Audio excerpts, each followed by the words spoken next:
Hey, welcome to the greatest of all time. Whether this episode will be the greatest of all time, I'll leave that up to your comments. How many likes? How many views? So, who is the greatest of all time? What is the greatest of all time? I'm gonna say, for my first GOAT, the greatest film composer is John Williams. Think about it. Okay, there's many great composers. Danny Elfman, Hans Zimmer. We can't forget Mozart, Beethoven, Wagner, Bach. But film composer, I'm saying John. And what are his greatest scores?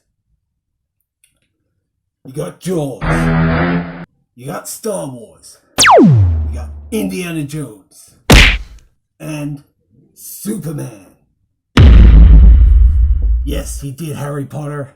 He did Home Alone. He's done so many others. But I'm narrowing down to the big four. That's the main game changers, revolutions, the classics. Sure, there was originators, like I mentioned, Mozart, Beethoven. They scored stage shows. They had their stage show. So you're watching something and hearing something. So, yeah, theatrics, you had the cast, the crew, the director who is the main composer, and then you had the audience. You had it all. So, yes, that is the original sight, sound, and then come the new age. You know where I'm getting at. So, John Williams, as said, he scored many, many movies, starting back from the 60s, or maybe in 1959. But his main ones. He came back for Jaws 2. He scored many Spielberg films. But, yeah, I'm putting my foot down. He is the greatest of all time. And Jaws, Star Wars, Indiana Jones, and Superman, they're his big four. Then he's got some other great ones, as you know, Harry Potter, Home Alone. But, yeah. So, producer, Jerry Bruckheimer. Pretty much every single action movie, a few sci-fi, a couple of comedies, bit of drama, has been produced by Jerry. You know that awesome logo, it's the highway, lightning strikes a tree, Jerry Bruckheimer. The many television shows he and his company have produced, distributed. He is. Well, of course, there's Frank Marshall. There's Kathleen Kennedy, who's produced every Spielberg film, every Michael Crichton adaptation.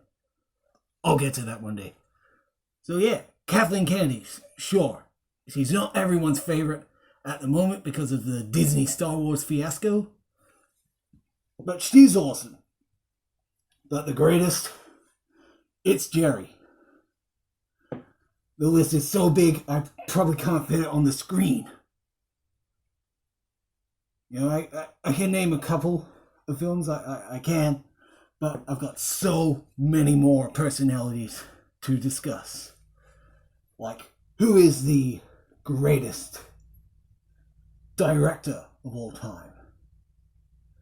I spoke about my personal favorites.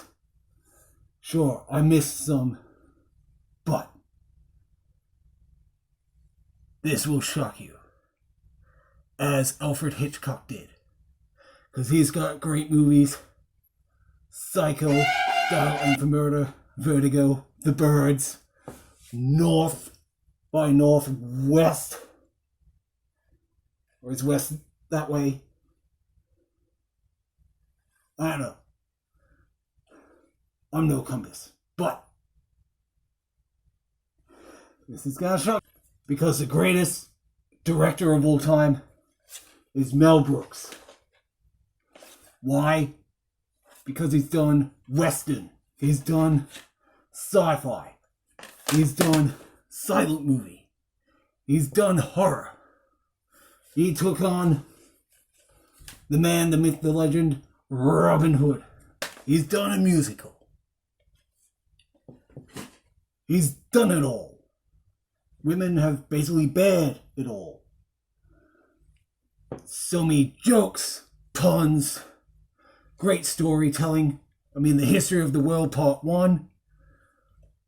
Basically, documentary style.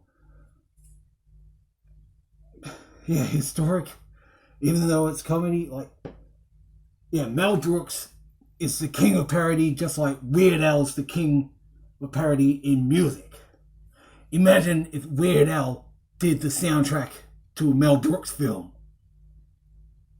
with a cameo of Primus in there. Psycho Stick and that other gag band. I can't think of, but yeah. How mind-blowing is that? Greatest of all time director, Mel Brooks.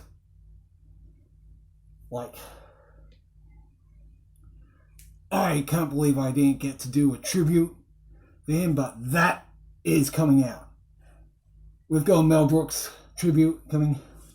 On note, he almost parodied the Big Four Universal monsters. He took on Frankenstein with Young Frankenstein. He gave us Dracula Dead and Loving It, which is an awesome Dracula film. It utilizes most of the main adaptations. So yeah, he's done it all.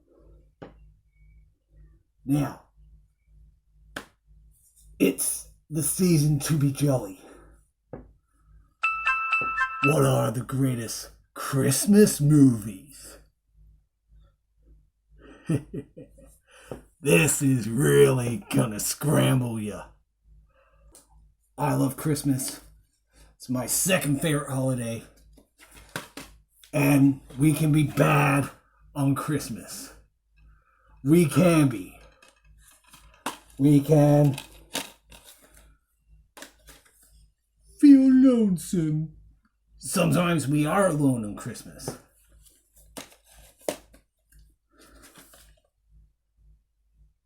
And sometimes that's good.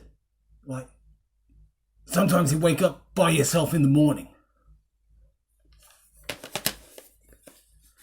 We can feel a bit mischievous. Yes, it's a Christmas movie. It's also a Halloween movie. Just like Silent Night, Deadly Night, and Black Christmas. They're horror classics. You watch them on Halloween, any night, date, or Christmas. Because they are. Yes, it is. Because it happens during the Christmas period. And Alfred says to Bruce, Merry Christmas. There's a Christmas tree. There's presents. Yes, it's dark, contemporary, and gothic. It's a Christmas movie. Just like A Nightmare Before Christmas. And just like everyone's favorite, Die Hard. That's not a Christmas movie. Despite the Christmas tree, the Santa hats, the Christmas songs, wishing Merry Christmas, it's no Christmas movie because there's action and blood and These are Christmas movies, and they're damn good. They're so good, Christmas wasn't used in Die Hard with a Vengeance, 4.0, or A Good Day to Die Hard, because the franchise did. But yeah, these are Christmas movies all around. There's chaos at Christmas. There's fighting, there's arguing, there's action. Sure, there's a bit of blood. But, come on. You gotta be like a dog with a bone to think these aren't Christmas movies.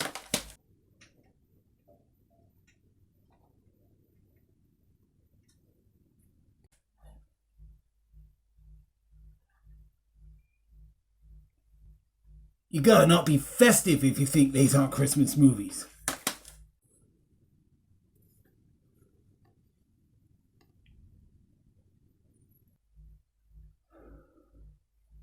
Don't be a snake in the grass.